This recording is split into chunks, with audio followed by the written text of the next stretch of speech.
All right. It is the Monday Mind Emission edition on the Toad Cam for my loyal following. I have my Christmas Mr. Wizard trick for you. I'm going to begin by breathing a very heavy inert gas to demonstrate the effect on your vocal cords of saying ho ho ho when your lungs are full of a gas that's 5 times as dense as air. So this is a wonderful study of how the vocal apparatus interacts with the atmosphere. So here goes, okay? Please don't laugh.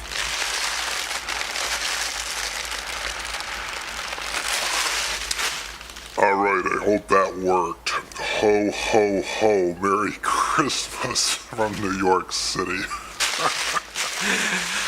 Whew, that is so bizarre. Can't make that stuff up, huh? Little of it stays in there. It's real heavy gas. You need a few breaths to get it out, but you're okay. What have I come across? A most amazing thing. I think one of the most amazing things I've ever witnessed in my lifetime is one of those, once in a lifetime kind of moment. Google Labs, they have like this workshop full of these intense trolls, I guess, that just put out these knowledge engines that are beyond human imagination. Well, Google Labs has come out with this search engine called Ngram. So it's N, like the letter ngram.googlelabs.com. What this thing does basically is it allows you to read 50 million books a second.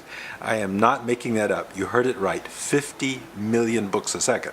Now, obviously, you're not reading every word of 50 million books, but you put in a word or 2 or 3 or 4, and it searches the text of all these books, like 50 million books that they have put in their database by some kind of scanning. They have all these people out scanning these books from the year 1500 to the present. So imagine, that's 500 years of human writing.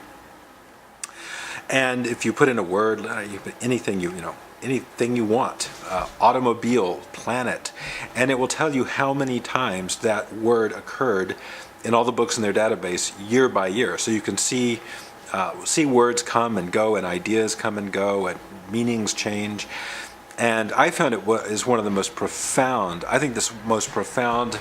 academic study engine I have ever seen for being able to search the past. You could literally search 500 years of history according to any word or any idea that comes to mind, or any combination of ideas. It is a stunning achievement. It is sort of like going to Egypt or something in the Old Kingdom before they got the Great Pyramids built, and then coming back one day when the Great Pyramids were built and just going, whoa, whoa, how'd you do that? And that's how I'm feeling right now about the Ngram search engine. You'll be hearing a lot about this soon. If you've heard it, heard it here first, well, that's great, because this is absolutely a game changer of the highest order. This will allow historians, philosophers, people to research and study and learn in ways that just simply, they could speculate, they could make good assumptions, but now you can actually see it. You can actually go in there and just see that data unfold in time, how it unfolded. Breathtaking achievement. It makes you so glad to be living here in the 21st century when things like this exist that would have been beyond the most over-the-top imagination of the smartest man in the world, like Alfred North Whitehead in 1940, could never have imagined something like this. And yet it allows you to think in some ways, if you know how to use the engine, think on the level of a guy like Alfred North Whitehead. It's like having a 200 IQ brain attached to your brain. You can just go do this stuff. Wow. Phenomenal. So that's major. That's big news. What I'm thinking a lot about in our short little pre-holiday think-a-thon here is self-knowledge. I'm thinking, man, self-knowledge is so important. And as have been doing a lot of my studying over the weekend, intensively studying 50 million texts from every angle I can possibly imagine, maybe it's 5 million, I don't know, 550, I think it's 50 million.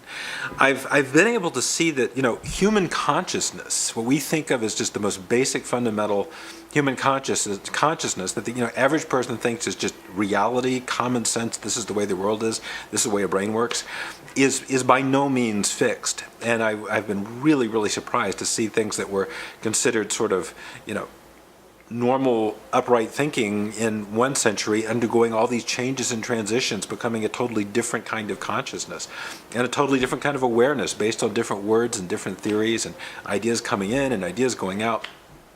So I thought, wow, I'm able now to actually watch human minds unfold throughout history, entire generations of people thinking, and how their thought processes and the basis of their thought processes and precursor ideas that have caused further changes down the line in their thought processes. It's really that consciousness altering, and it has certainly had me very, very high on the whole thing, and in a state of just kind of stunned amazement, really. It's rarely that you experience such that you're absolutely floored by something of such monumental power. So I thought, well, does that give me any particularly illuminating thought above and beyond for the holidays?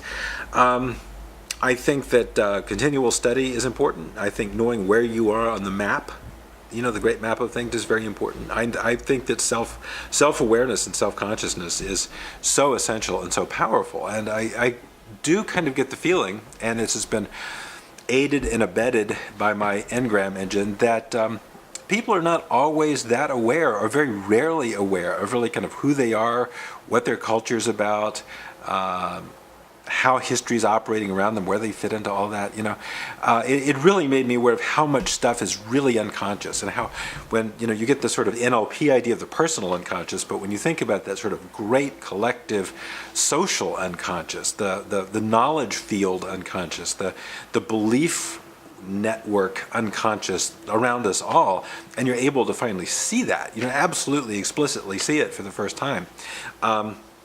It really alters your understanding of sort of, what is the personal self and what generates the personal self, and instead of just your own little private nugget of your sort of unconscious mind that's creating this emergent self, you're really able to see that there's this giant cultural vessel that we're in that's really also creating what was sort of our unconscious, unreflected self. And that makes me also think, wow, it's much, much harder and requires a much greater amount of work than I sort of expected to, I think, really be aware of who one is and be aware of how one fits into things, and have a very deeply grounded, sort of thorough sense of one's strengths, one's weaknesses, one's prejudices, one's biases, one's temptations, the way one makes excuses, and all that kind of stuff.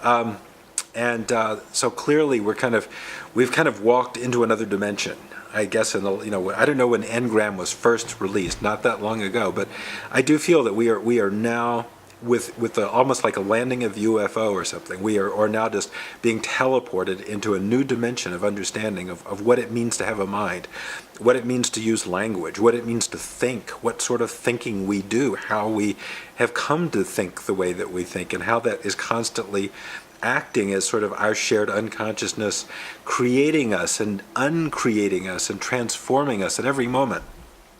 I don't think you could have given me a better Christmas present if you had every trinket in the world piled up in here. That is really, to have been here and seen that and experienced that, I think is probably one of the real high points of my entire life. So check that thing out, or soon enough everybody's going to be checking it out. This is so cool. So that's, I think, a great Christmas present. So I've just had my total mind blown and transformed, and I hope you do too.